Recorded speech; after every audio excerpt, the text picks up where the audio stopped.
Hello ladies and gentlemen, boys and girls, and welcome back to What If Deku Was a Demigod Part 3. I know, even I'm impressed with myself here. These have all been recorded on like the same day, believe it or not. Maybe that's why I'm banging so many out. But what I'm doing now, I'm taking in your feedback, because the first episode you lot said you didn't like the AI voice. Second one you was commenting to bring it back. So what I'm going to do is, I'm trying a new way. I'm still going to talk during the videos. But some characters, I've made my own custom AI voices. I'm going to try and make it as realistic as possible to actually seem like a story. Obviously, the voices aren't going to be perfect yet. I'm still tweaking with them. The closest one I've got is Bakugo's voice. But just bear with me and we're going to try to see what we can do. I'm not going to voice every character, that's long. I'm not going to be voicing every side character. But for this episode, I try and voice as many as I can so you can experience it. And just comment down below and let me know if I should keep doing it or should I change it. And yeah. Other than that, guys, I hope you do enjoy the video. Shout out to the thumbnail guy, he'll be in the description. And same with the guy who made the intro. Other than that, unless you have anything else, make sure you like, subscribe, comment down below for more. And cue the intro, baby.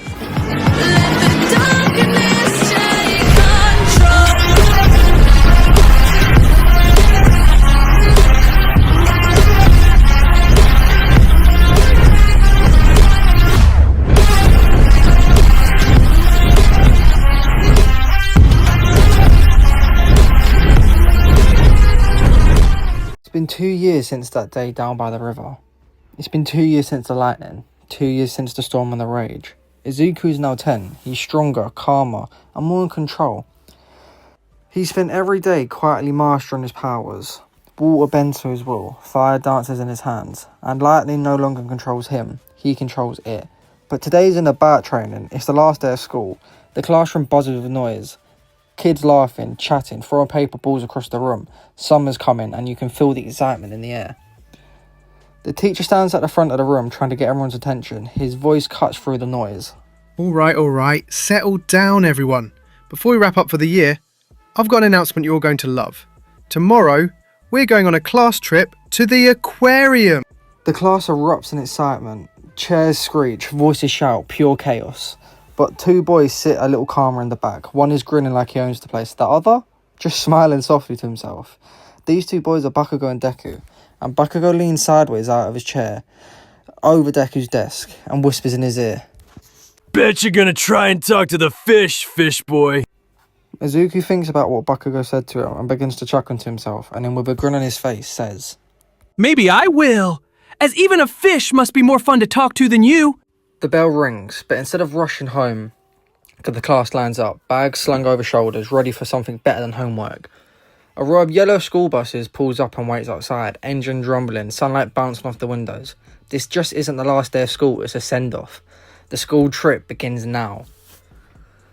Inside the bus, it's chaos. Kids shout over each other, snacks are open and rappers fly. Someone's already singing off-key at the back. Izuku sits by the window again, elbows on the edge, chin resting on his hand, watching the city roll by. He's not talking, but the ocean inside of him starts to stir, not out of fear, just anticipation. Bakugo slumps into the seat beside him with a loud sigh. This better not be boring. If I see one more dolphin doing flips, I'm jumping in myself. Izuku just smirks, eyes still just looking out the window. You could ask it to teach you how to swim. Bakugo just scoffs and leans back in his seat. Cheh, like I need a fish to teach me anything. The bus slows down as it turns into the curbed car park. Up ahead, towering glass walls shimmer under the afternoon sun. The aquarium. It's bigger than most of the classes you'd expect. Modern, sleek, almost too clean, with a glowing blue logo shaped like a spiraling wave. As the doors hiss open, the teacher stands up at front. All right, everyone. Stay in pairs, no running, and remember, no touching the glass. Let's go see some sea monsters. The kids begin to cheer as they file off the bus, chattering with excitement, clutching their little paper maps and water bottles. Inside the aquarium, the air changes. It's cool, filtered, smelling of salt and metal, and something else, something deeper.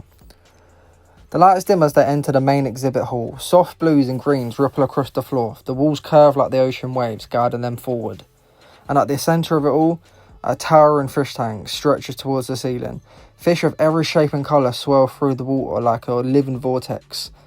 Izuku stops walking. He doesn't know why, but something in his chest tightens. He steps closer to the glass, and a faint pulse ripples through the water, almost too subtle to notice.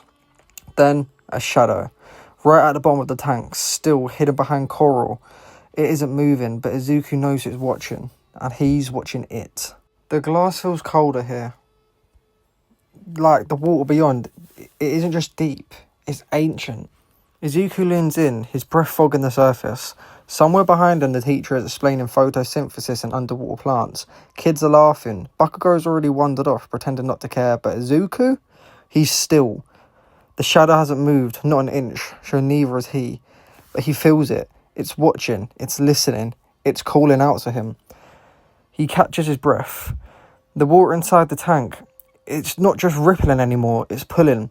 A spiral forms at the base, slow at first, then faster, and faster, and faster. The shadow begins to rise, not swimming, not floating, ascending. Then, crack. A loud, sharp fracture rips through the room. Everyone's head turns, gasps, echoes. A jagged line splits across the centre of the glass tank, glowing with a blinding blue light. The teacher shouts at the top of his lungs. Everyone get back. Something's wrong with the tank. But no one moves, because the water doesn't spill out. Instead, the glass folds inwards, collapsing on itself like a vortex of glowing glass and sea. At its centre, a swirling whirlpool forms floating mid-air, spinning where the tank once stood. Kids scream. The teacher stumbles back. Bakugo screams out to Deku. Deku! What the hell are you doing? Izuku, he's already stepping forwards. His feet move on their own. No hesitation. No fear. He mutters. The water!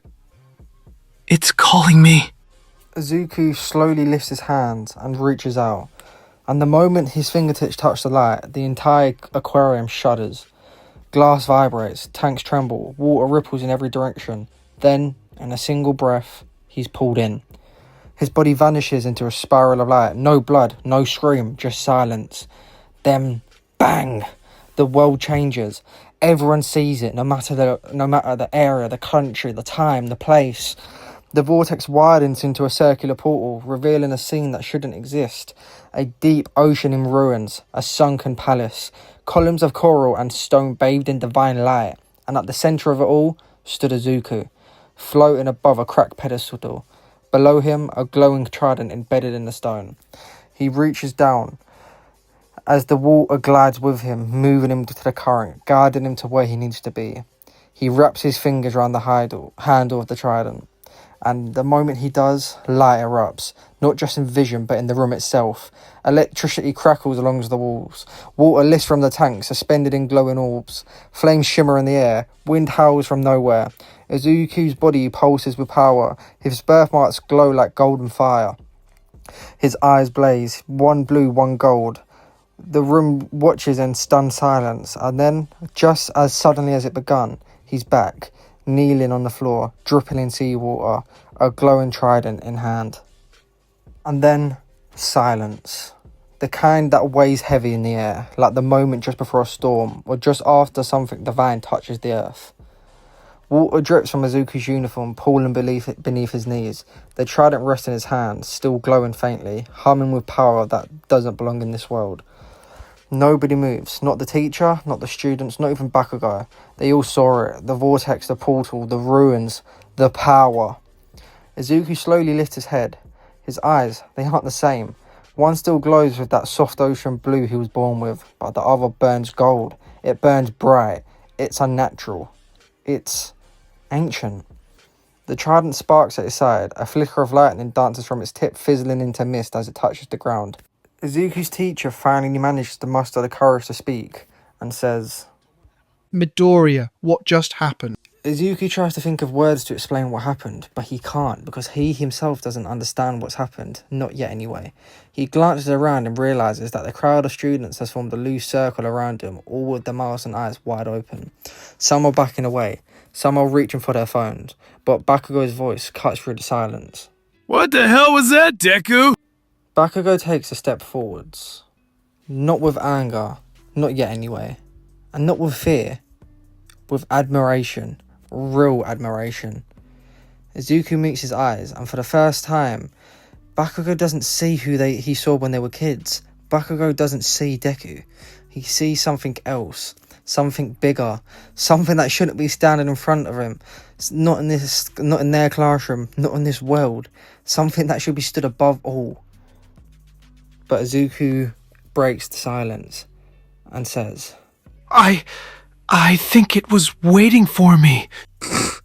What was that supposed to be? First you fry the glass with a lightning bolt, now you're waving around a glowing spear? What's next, Deku? Riding a dolphin into battle?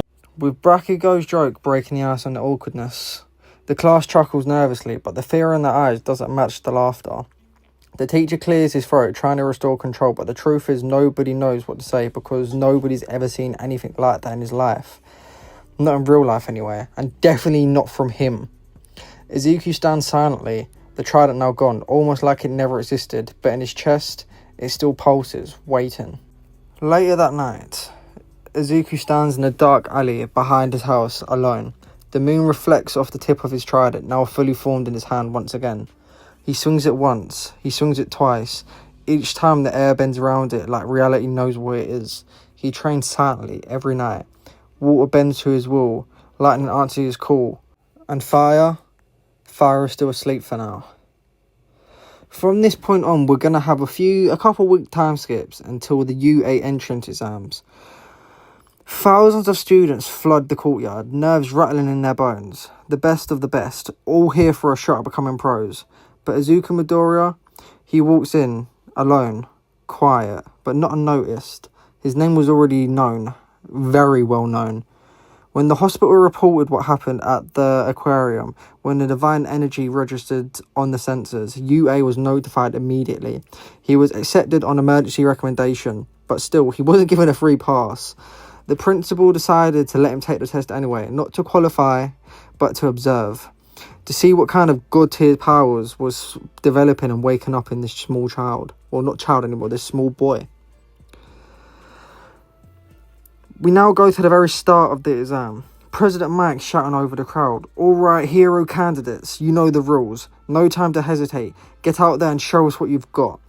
The gates slide open. Students dash forward in every direction. And Izuku, he exhales slowly, then steps through the gates. Lightning begins to hum beneath his skin. Water swirls behind his heels. The trident appears in a flicker of blue flame and vanishes again.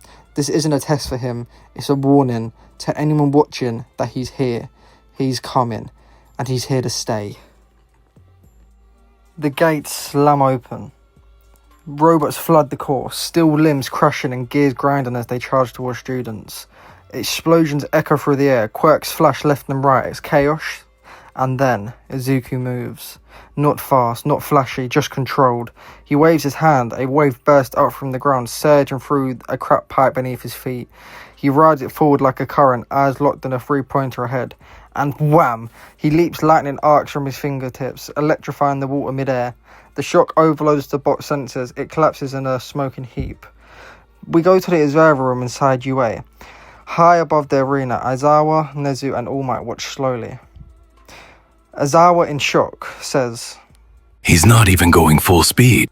Even All Might, the number one hero, is lost for words and barely manages to say, That power is not from any quirk I've seen!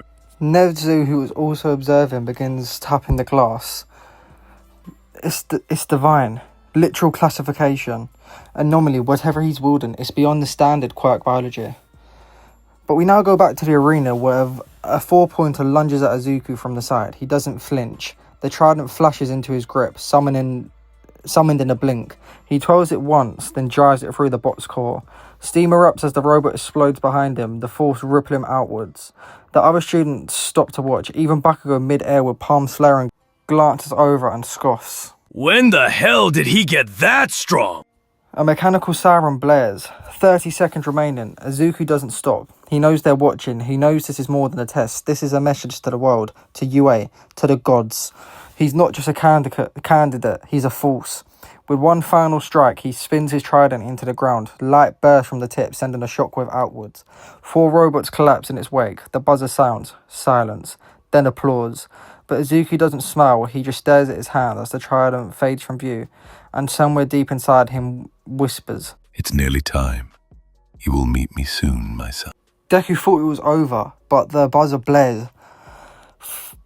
From behind the rubble, something stirs. A malfunctioning 0-point robot. Its AI going haywire. Bigger than the rest. Wires exposed. Systems sparking.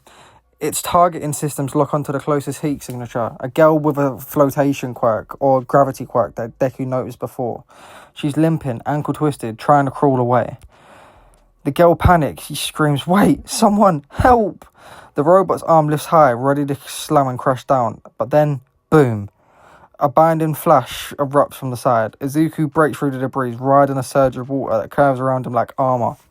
He moves on instinct, no hesitation, just pure speed. Uraka sees him, and Izuku screams, Get down!